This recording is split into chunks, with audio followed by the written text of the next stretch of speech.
Hola y bienvenidos a un nuevo episodio de Celestialmente Francos. Con este episodio vamos a cerrar esta serie que venimos desarrollando de Familia en Renta. Es una película que como que cada vez que la hablamos más, la analizamos más, como que nos deja como más enseñanzas, más temas de los cuales hablar y temas de los cuales a veces se le pasan a uno cuando uno está viendo una película en su momento. Porque realmente creo que la primera vista. Creo que la primera vista es como tratar de llegar al final. Creo que sobre eso podríamos hablar en algún momento. Tratar de llegar al final, pero no analizas mucho los detalles. Ujú. Mientras que ahorita que hemos repasado un poco la película y más viendo un poquito esa entrevista que tú me estabas mostrando, lo de Brendan Fraser con La Roca, uno empieza a ver ciertos detalles que uno dice como, wow, qué bonito está la película que yo no lo había analizado. Vamos 3 episodios con este que ustedes vieron, se llama Fe en Renta.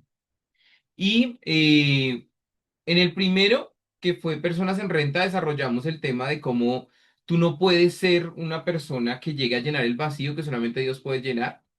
En el segundo hablamos sobre el tema de sentimientos y entender que solamente Dios es capaz de sanar cada uno de los sentimientos que tienes y también darte el valor que tienes y que mereces, inclusive trayendo a colación episodios como el de Soy un mapache, como el de Toy Story, que realmente nos permitieron ilustrar un poco esos episodios que hicimos de Soy un juguete. Pero este me parece uno de los episodios más importantes, no solamente de la saga que estamos haciendo, sino de lo que hemos hecho. Y es porque aquí es donde entra el tema de sentirte o no eh, que tu eternidad se pierde. Yo quiero que hablemos un poco sobre el tema de la fe prestada, sobre el tema de esa fe de alguien más, esa fe heredada, esa fe de los papás, que a la larga no te va a servir para defenderte.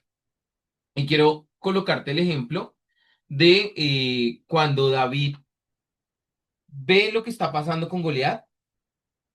La Biblia nos dice que él va y dice como yo le hago. Si todos ustedes tienen miedo, yo le hago. Y entonces el rey le dice, bueno, hermano, pues si usted se va a mandar, al menos como para que no me vean tan mal, le presto mi armadura. Y la Biblia dice que la armadura le quedaba gigante a David.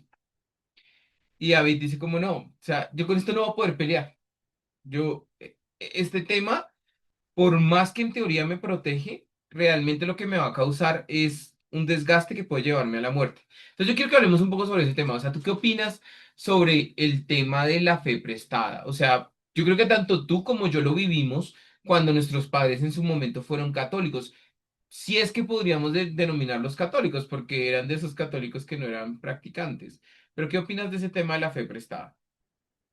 Bueno, creo que eso sucede mucho en los casos de, creo que más en los hijos, en los adolescentes y demás, suele suceder eso porque no hay un interés genuino por Dios o por entender a Jesús, digamos, el contexto o acercarse a Jesús. Entonces, muchas veces es más fácil adaptarme a la fe de mi papá, de mi mamá Ujú. o incluso a veces de mi esposo, de mi Eso quería yo también esposa. hablarlo, sí. Puede pasar porque suele ser más sencillo adaptarme a ese tipo de fe que yo tener que lidiar con, pues, con mis luchas y demás. Entonces, para mí,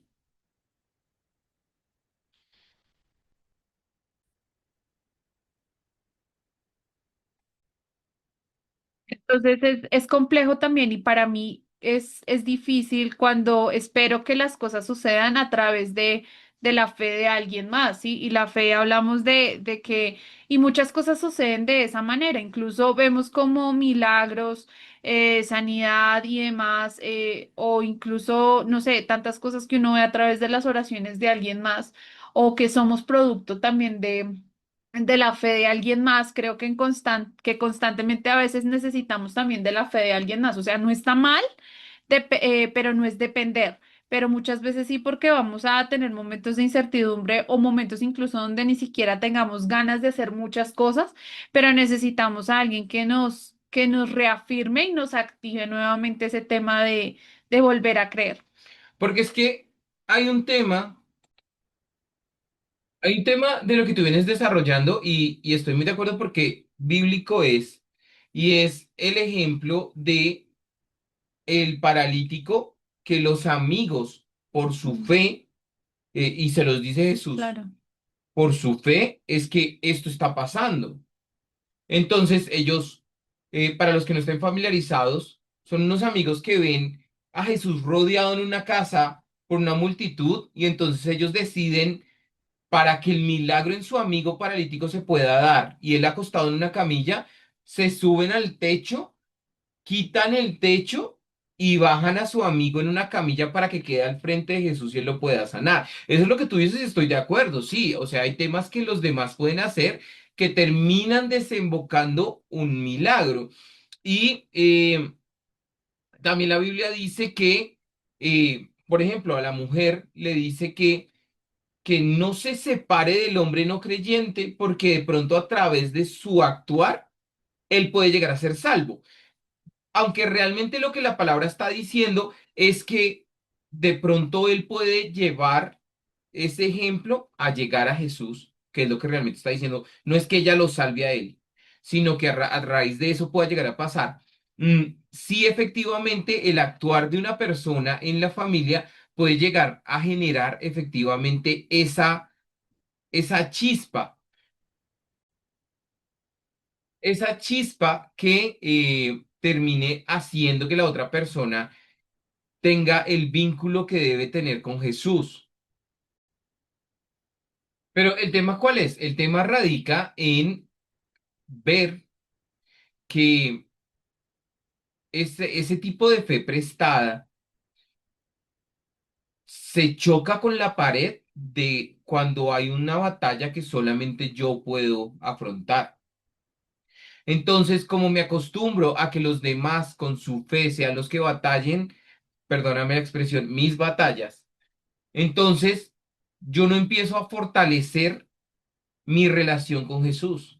Y eso lleva a que cuando yo tenga que enfrentar a lo que los demás no pueden enfrentar por mí, me voy a caer.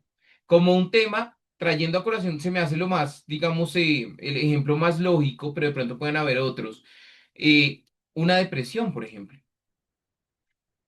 Un tema de ansiedad. Ujú, Temas que realmente solamente yo puedo tratar, porque claro, las personas que estamos alrededor de una persona que tiene este tipo de situaciones, lo único que podemos hacer es tratar de apoyar, pero ujú. solucionar no podemos hacerlo. Y si tú no has fortalecido y estructurado una fe real, ya lo prestado de los demás ya no te sirve. Pero la cuestión es que como tú ejemplificabas, no solamente pasa al tema de papás e hijos, sí, es donde más se ve, pero también puede llegar a pasar en un hogar. En el tema de yo dejo entonces que sea él o que sea ella la única o el único que lee la Biblia, el único que va a prédica, el único que sirve, el único que realmente agradece por los alimentos, agradece, y es fácil hacerlo porque el día a día de uno lo consume. O sea, tú, por ejemplo, tienes horarios de oficina y el horario de oficina que tú tienes te puede consumir el día y es muy fácil que se pueda llegar a pasar algo. Entonces, mi cuestión es cómo hacer para que mi fe no se convierta en una fe prestada, en una fe en renta de alguien más.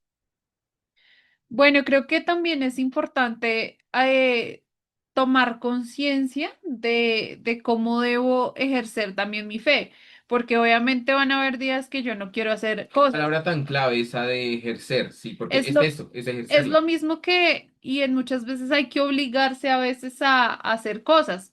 Estoy diciendo, por ejemplo, muchas veces uno se levanta y no quiere hacer ejercicio, Sí, también o sea, no, no es que uno se levante, bueno, no, no, creo que no a todo mundo le sucede, pero no es algo que tú te levantas o por el contrario llegas de trabajar y dices, uy, qué delicia, me voy a cambiar ya. No, en mi caso empiezo, no, se me hizo 5 minutos más tarde, no, es que, o sea. uno siempre busca excusas, pero cuando ya está haciendo ejercicio, uno dice, ah, qué chévere, lo hice, lo cumplí. Ajá. Creo que hay cosas en las cuales uno también tiene que obligarse de ese modo. Y un tipo de, si tú sabes que la relación con Dios te hace bien y es saludable y hace que de un modo u otro tu vida sea diferente, haya paz, la relación también con el Espíritu Santo te da sabiduría, te ayuda en el día a día.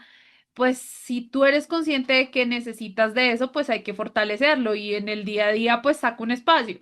Muchas veces,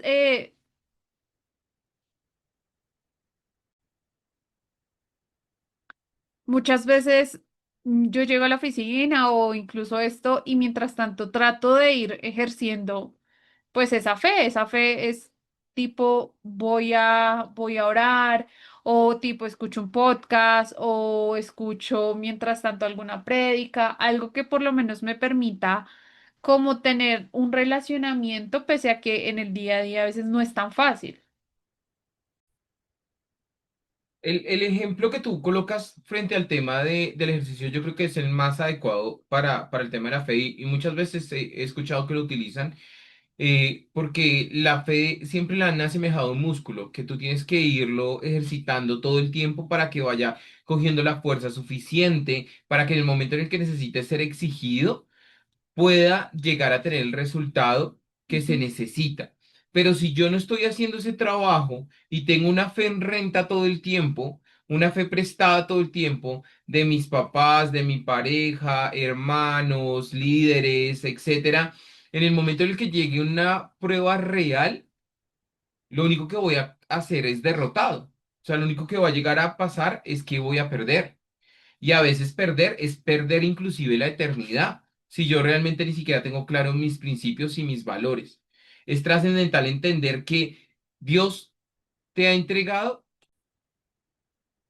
Dios te ha entregado un diseño original, pero ese diseño original es tripartito y al ser tripartito, tú efectivamente tienes que conectar tu espíritu con el Espíritu Santo y poder llegar a tener una relación real que te permita avanzar, crecer y también ser lo suficientemente fuerte, no solamente para poder superar las pruebas que tengas, sino también poder fortalecer a los demás y ayudar a los demás. Les enviamos un abrazo gigante, cuídense mucho y nos escuchamos nuevamente en el episodio dentro de 8 días. Chao.